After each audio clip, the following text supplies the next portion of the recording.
Well, I said coming out soon, and it's soon, so here's chapter 13. Rumors.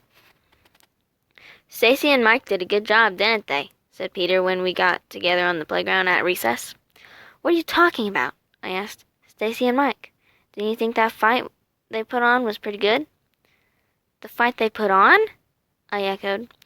Peter sounded impatient. Stacy and Mike are afraid Brock's home will decide one of them is the best kid in the class, and then they'll try to kidnap whichever one he chooses. So they decided to fake a fight. Mess up their reputations a little. All of a sudden, everything came clear. That's why Duncan brought Mr. Smith an apple this morning, I said. Peter giggled. Pathetic, isn't it? But it might work. Right now, Duncan is a sure pick for the worst kid in the class. But if he works really hard, he might actually manage to pull himself off the bottom of the list.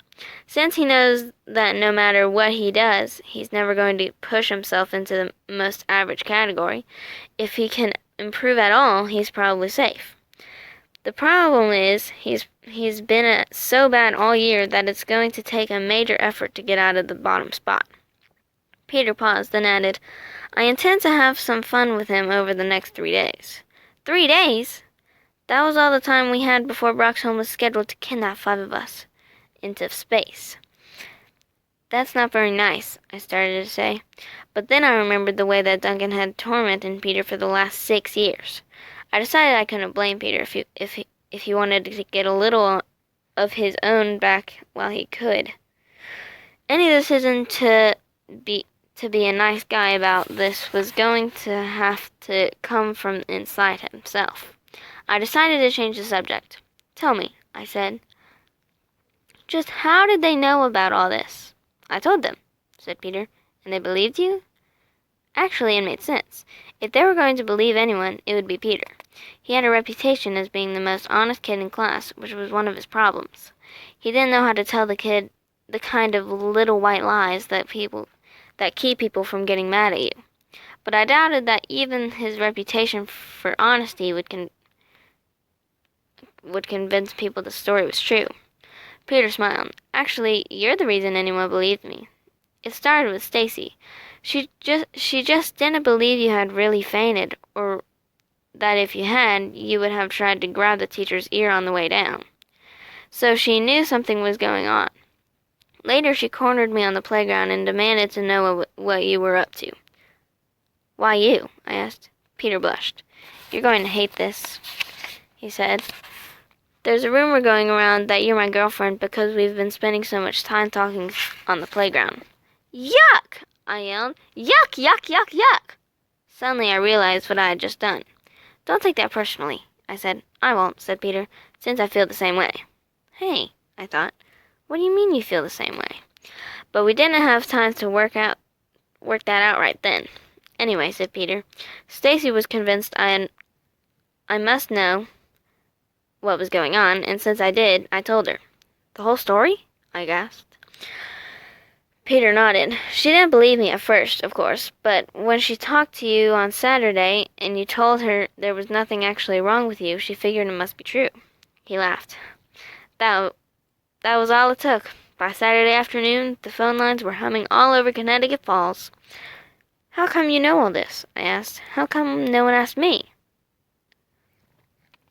Peter shrugged. That's not the way rumors work. Peter never checked with the source. They always ask someone else. Don't ask me why, but it's true. Lots of stupid things are true. Anyway, Stacy told Mike, and Mike told someone else, and that was it. It's the kind of story that travels fast. And they all believed it? I asked. Peter shook his head. I don't think so. At least not yet. Except for Duncan. He's so dumb he'll believe anything, especially if Stacy and Mike believe it.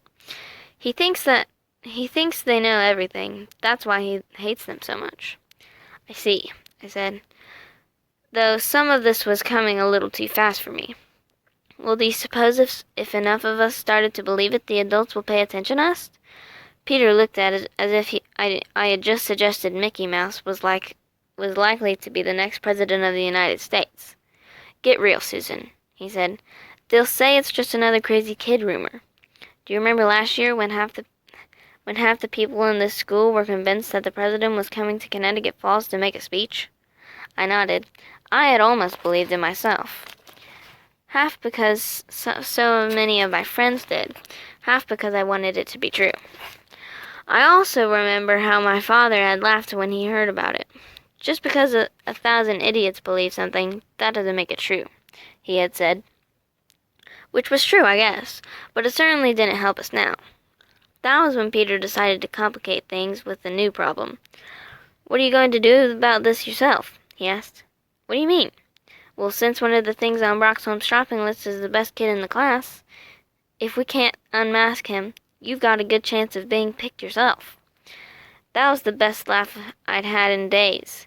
You're nuts, I said. There's no way I could be picked for top kid in the class.